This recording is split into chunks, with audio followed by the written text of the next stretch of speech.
Nako, tila po isinusuka na ng mayorya ng mga Pilipino, ito pong si Pangulong Marcos Jr. kung ang pagbabasihan ay ito hong naging resulta ng survey ng ito hong ang pahayag ng Publicus Asia.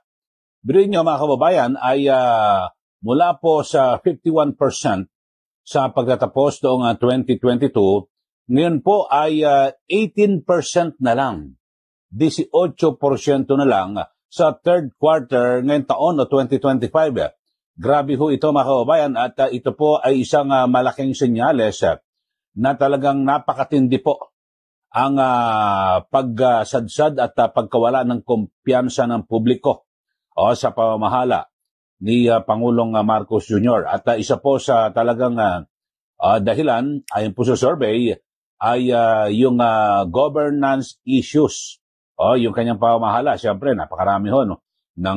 Lalo halimbawa sa nangyaring lindol at ganyan din po sa mga kalamidad, di ba? Yung bagyong Tino at Uwan. At sa mga nakaraan pa ho.